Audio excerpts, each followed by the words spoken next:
تذکرے کعبہ سے ہٹ کر کچھ دور پر جہاں عام الفیل میں ابرہہ کے لشکر نے حرم پر چڑھائی کے لیے آتے ہوئے آخری منزل طے کی تھی، چند دکانیں ہیں، کچی دکانیں اور کھسپوش بھی، کسی کسی کی مہراؤں میں پکی اینٹیں بھی لگی ہیں۔ ان دکانوں پر گھریلو ضرورت کا سودا سلف ملتا ہے، آٹا، چاول، ستو، نمک، زیتون کا تیل، کپڑا، سینے کا دھاگا اور فصل کی ترکاریاں اور پھل بھی۔ گاہک آتے ہیں، سودا لے کر چلے جاتے ہیں اور دکاندار اور ان کے دوست احباب پھر باتیں کرنے لگتے ہیں۔ کچھ سنا تم نے عبید؟ عبد المطلب نے اپنے پوتے کے 2 نام رکھے ہیں، احمد اور محمد، ایک سانولی رنگت کے دکاندار نے کہا۔ بالکل نئے انداز کا نام ہے۔ میں انساب قریش کا ماہر ہوں اور نہ صرف نسب نامے مجھے یاد ہے بلکہ عدنان کے حالات، مرح کی زندگی، کلاب کی داستان حیات، لوی کے واقعات اور کسی کے کارنامے گن گن کر بتا سکتا ہوں۔ مجھے معلوم ہے کہ بنو بکر اور بنو تغلب کے درمیان جب اونٹ چرانے پر جھگڑا ہوا تھا تو کس قبیلے کے کتنے آدمی مارے گئے تھے۔ تمہاری اس خصوصیت پر تو بنو خزیمہ ناز کرتے ہیں۔ انہی لوگوں میں سے ایک بول پڑا۔ اس پر ماہر انساب مسکراتا ہے۔ آدمی تو آدمی، میں یہ تک بتا سکتا ہوں کہ امیہ جس گھوڑے پر چڑھا کرتے تھے اس کی نسل کے گھوڑے کہاں کہاں ہیں، اور یہ ابو سفیان کے پاس جو تلوار ہے اسے نجد کے حاکم نے حرب کو کب اور کیوں دی تھی۔ یہی نہیں، کھجوروں تک کے نسب مجھے یاد ہے۔ ارے صاحب، آپ تو اس بحر بے کرا کے شناور ہے، خطاب اس فن میں آپ کی برابری کرے تو کرے، اور تو کوئی مکہ میں آپ کے جوڑ کا نظر نہیں آتا۔ سننے والوں میں سے ایک نے کہا، اور بوڑھے کے لہجے میں احساس فخر نے اور زور پیدا کر دیا۔ یہ جو مطالعہ کا باغ خوش ذائقہ کھجوروں کے لیے سارے حجاز میں مشہور ہے، اس کی نسل کا سلسلہ قبیلہ طائی کے اس نخلستان تک پہنچتا ہے جو معرکہ فجار میں اجڑ گیا۔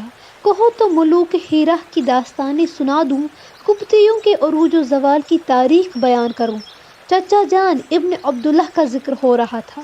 اس پر بوڑھے نے گہری سانس لی۔ تیز اور مسلسل گفتگو نے اسے تھکا سا دیا تھا۔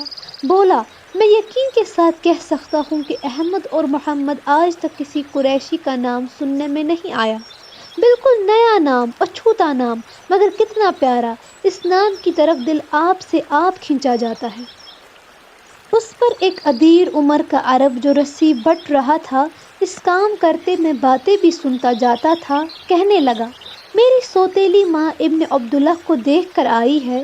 وہ بتوں پر ہاتھ رکھ کر کہتی تھی کہ اس قدر ہنسمکھ، پیارا، ہونہار اور خوبصورت بچہ میں نے آج تک نہیں دیکھا۔ آنکھیں کسی طرح نظارہ کرتے کرتے سیر نہیں ہوتی، جی چاہتا ہے کہ بس دیکھتے ہی رہو۔ عبدالدار کے گھر والوں کو زبید کے نور نظر کے تلوے اس زبید کے گالوں سے زیادہ روشن ہیں۔ میں کہتی ہوں عبد المطلب کے گھر میں اب چراغ جلانے کی ضرورت نہیں ہے، محمد صلی اللہ علیہ وسلم کا چہرہ خود سراج منیر ہے۔ دارالندوہ میں بھی اعیان قریش اسی موضوع پر گفتگو کر رہے تھے۔ ان کی باتیں، ابن عبداللہ کا ہر گھر میں چرچا ہے۔ جی ہاں، یہی حال ہے۔ امیہ نے بیٹا پیدا ہونے کی خوشی میں سارے مکہ کی دعوت کی تھی، مگر یہ شہرت اور قبول عام تو اسے بھی نصیب نہیں ہوا۔ آج جب کعبہ کا طواف کر رہا تھا تو ابن عبداللہ کی پیدائش کے خیال کے ساتھ ہی مجھے ایسا محسوس ہوا جیسے کوئی میرے کان میں کہہ رہا ہے کہ عرب کی تاریخ کا سب سے زیادہ روشن بلکہ غیر فانی ورق الٹنے والا ہے۔ اور میرا خواب؟ آپ لوگ نہ سنیں تو اچھا ہے، آپ کو دکھ ہوگا۔ سب نے مل کر کہا، نہیں نہیں، یہ نہیں ہو سکتا۔ جب بات زبان پر آ گئی تو اسے کہہ ڈالنا ہی اچھا ہے۔ میں نے رات خواب میں دیکھا کہ میں شراب پینا چاہتا ہوں، مگر کسی نے میرے ہاتھ سے پیالہ چھین کر پھینک دیا۔ میں نے اپنے معبود ییوق کو سجدہ کرنا چاہا تو ایک ہاتھ نے پکڑ کر مجھے سیدھا کر دیا کہ اب بتوں کی پوجا نہ ہوا کرے گی۔ سرداران قریش کے ماتھے پر پسینہ آ گیا، اور میں نے اپنی داشتہ زہبہ کی طرح بڑھنے کی کوشش کی تو مجھے کسی نے جھٹکا مار کر پلنگ سے نیچے گرا دیا کہ ان بدکاریوں کو اب ختم کر دو۔ ایک بوڑھا قریشی جس کی بومیں تک سفید ہو گئی تھی۔ خواب بہت زیادہ خوفناک ہے۔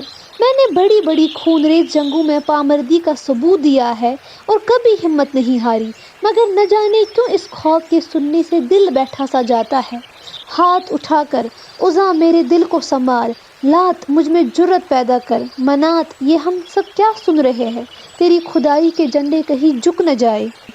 نوجوانان عرب جوش میں آ کر اکڑو بیٹھتے ہوئے، کیسی بزدلانہ باتیں کر رہے ہو ابو مرجان، بتوں کی توہین کا پہلو نکلتا ہے تمہاری گفتگو سے۔ میں ڈرتا ہوں کہ کہیں تم ہمارے خداؤں کے عذاب میں مبتلا نہ ہو جاؤ۔ خواب کی باتیں سن کر تمہارے چھکے چھوٹ گئے۔ تم تو کہتے تھے کہ بنی کنانہ سے جب لڑائی ہوئی تھی تو مجھ اکیلے نے 20 دشمنوں کی تلواریں بیکار کر دی تھی اور میرا گھوڑا بہت دیر تک لاشوں پر دوڑتا رہا، مگر آج تو تمہاری مردانگی مفلوج ہوئی جا رہی ہے۔ معلوم ہوتا ہے کہ تمہارے بال دھوپ میں سفید ہوئے ہیں، جب ہی تو خواب و خیال کو اتنی اہمیت دے رہے ہو۔ میں ابھی نائلہ کی پوجا کر کے آ رہا ہوں، راستے میں میری معشوقہ غزالہ مل گئی، اس نے تیز شراب کے 2-3 پیالے پلا دیے، پھر اس کی چھوٹی بہن نے طرفہ کا یہ شعر گا کر سنایا: دل کی لگی شراب ہی سے بجھتی ہے اور کبھی آتش دل بھٹک بھی جاتی ہے، اسے لگانے بجھانے میں زندگی کا لطف ہے۔ قریش کا ایک سردار جس کی داڑھی گھنی اور سر کے بال الجھے سے تھے، جب شعر و شاعری کا ذکر چھڑ گیا ہے تو مجھ سے بھی 2 شعر سن لیجئے۔ آج ہی کہے ہے عبد المطلب کے بیٹے کی ولادت باسعادت کا حال سن کر: عبداللہ بیاباں میں ہے اور اس کے گھر میں چاند نکلا ہے، کاش اس تک یہ پیغام پہنچ سکتا۔ بنی ہاشم پہلے ہی سے مفکر اور محترم تھے، مگر اب ان کے جبین فخر آسمان سے بھی اونچی ہو گئی ہے، یہ عزت قسمت والے کو ہی ملتی ہے۔ احسنت، مرحبا، صدقت یا ابن ام کی صدائیں گونجنے لگی۔ مکہ معظمہ سے تھوڑی دور پر ایک مقام کا نام مرو زہران ہے جو عوام میں وادی فاطمہ کے نام سے مشہور ہے۔